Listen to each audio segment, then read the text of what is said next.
This piece we found at the Salvation Army, and we didn't realize it until we were loading it in the car that one of the legs was completely broken, and it was even wrapped in wire and tape or something. But we still liked it, and we knew my husband could fix it. So when he got home, he glued the leg together using the Titebond wood glue and CA glue. And then he also used his biscuit joiner to put in several biscuits to really strengthen it. So it should be stronger now than even when it was just wood.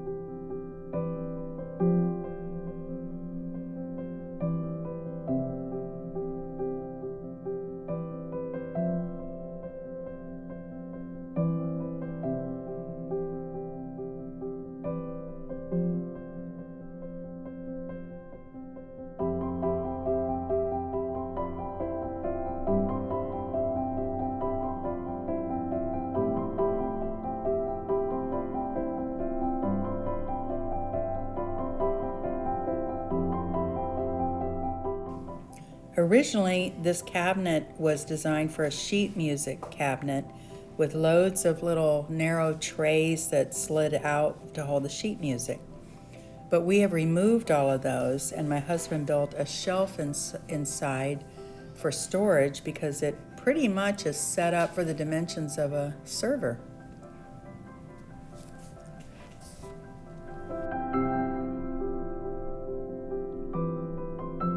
My husband replaced the spring ball latch, which was missing on one side.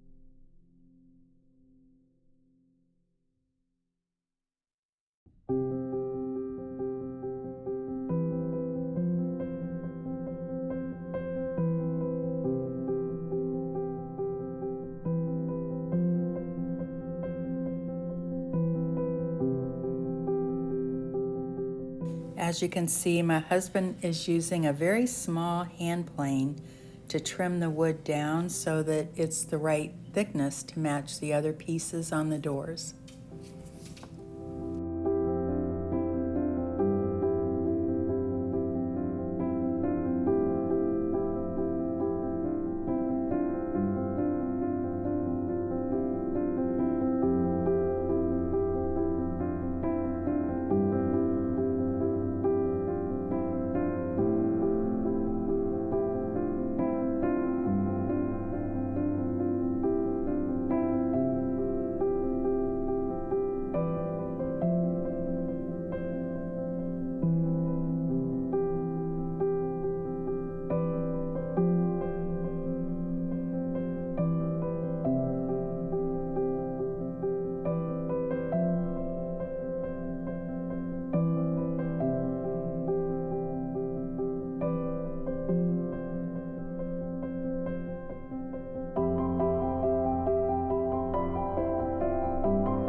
In many cases, it's not simply a straight piece of wood like this, so a lot of times I will have to make a silicone mold of the piece that's missing and duplicate it to fill in, and I'll show that in a little bit in the next clip that shows kind of how I use the silicone, or show you an example of what I use to make the molds, because many times pieces are missing and there's no way you can go to the store and buy a piece that looks just like that.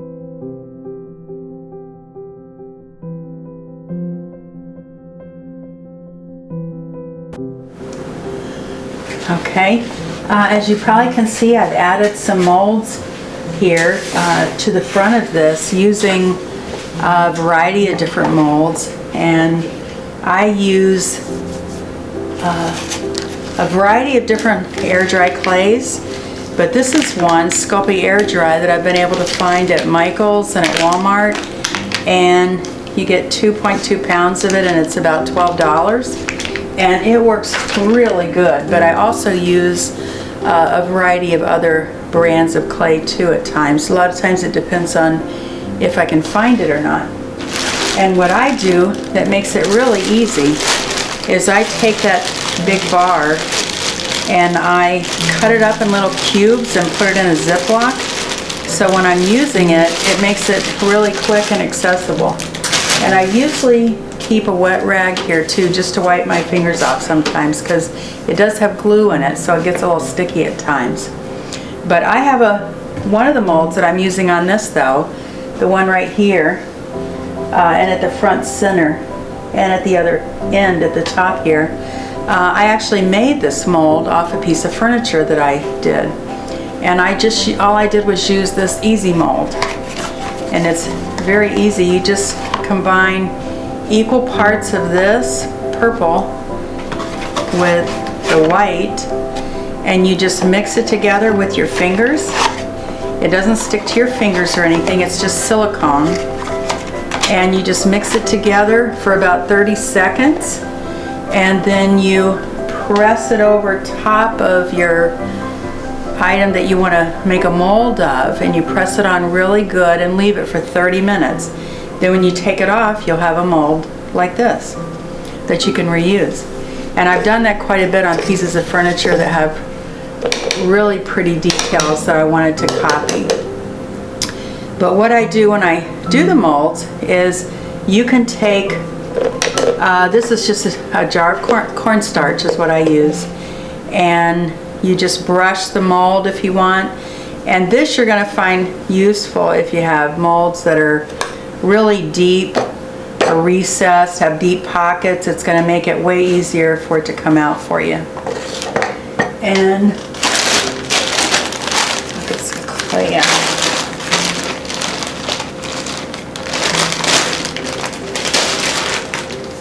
And this clay is very soft, doesn't really stick to your fingers.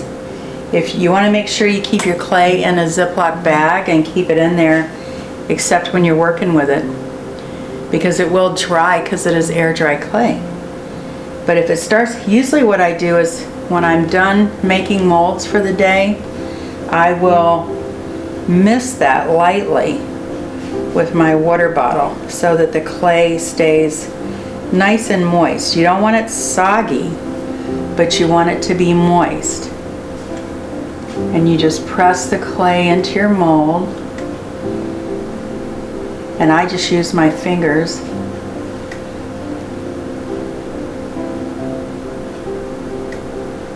To just get out the excess from the shape. And usually you can tell from the shape that you've got the edges when you use your finger. And you can always add more in if you take out too much.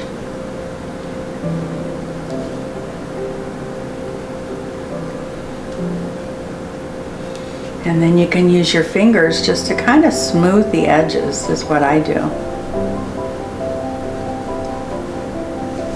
Because you want it kind of flat on the back so that when you glue it onto your furniture piece, it's not going to get too distorted.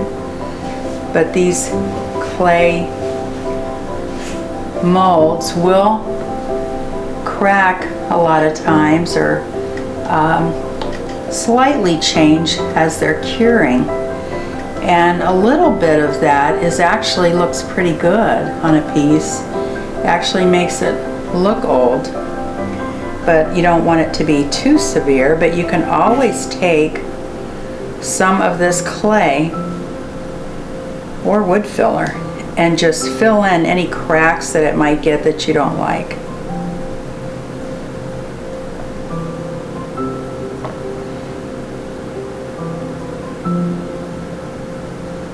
And you just keep pressing it. And I did find this little piece that's kind of handy. It's a little pastry roller at a yard sale or something, or thrift store, and you can use this for big molds to kind of make sure it's sort of flat if you want. On bigger molds, that's pretty handy. And then all you do to take it out is turn it over, and you can, since it's silicone, you can just push up on it and it'll come out just like that. And sometimes what it will do, like this one here, I got a little bit thin right at the top there, so it came apart, but that's not a big deal because I can just put that in place and glue it, and nobody will ever know that that did that. And then I use Elmer's glue wall, and I use Elmer's because I put these pieces on when they're wet. So you can't really use E6000 or anything unless it's this mold is dry. But I put these pieces on wet. I just find it's easier to do that. If you get, I put a good amount of glue, but you don't want too much because it'll just end up slipping off on you.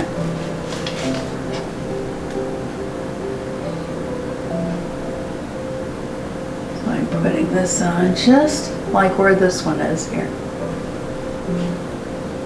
And what's nice about using the clay molds is, like I did this one here, see, I was able to just wrap it right around so it fits the shape very easily. Okay, and then I will. And sometimes I take my fingers and just touch the edges, and it just kind of smooths any little strings on it.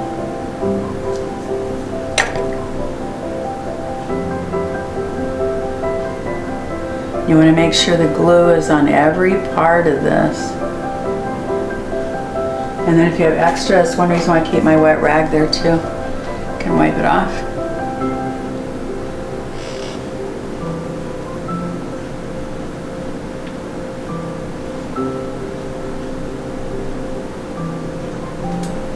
And most of the time when I put these on, I will, if I'm doing a design on the center here, I will actually mark the center, and I just use like a Sharpie, something that shows on this, so I can know the center. Or if I'm doing a real long mold, I might want to measure down so that I draw a straight line so that it's the same height over here as here. And because you're going to be painting it anyway, so it won't matter, you'll paint right over it. And then if you happen to get a little crack, like this one here, crack just a little bit right there, I can put just a, always put just a touch of glue there.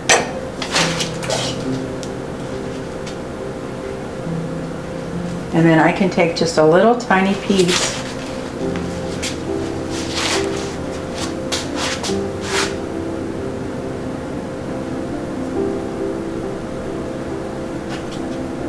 and just pop it right in there and fill that in. And it will just like look like part of the original mold.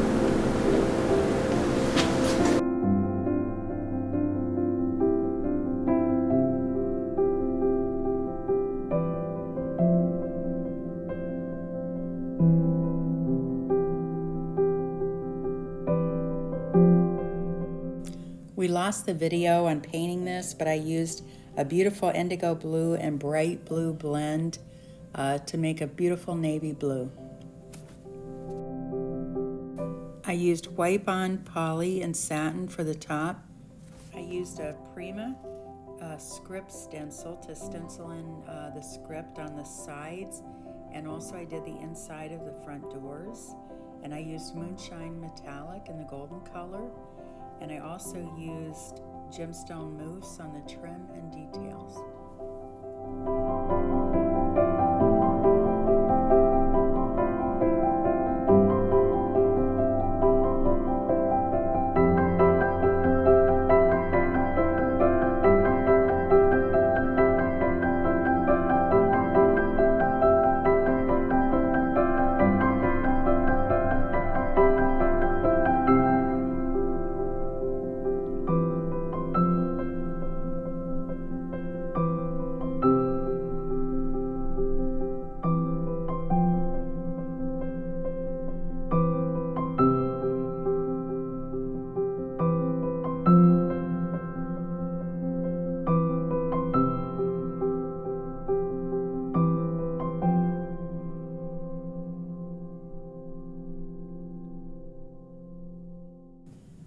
I'm using a clear wax to seal each section, and then I'm planning on using some black wax to go around all of the trim and the detail pieces just to give it some light shading.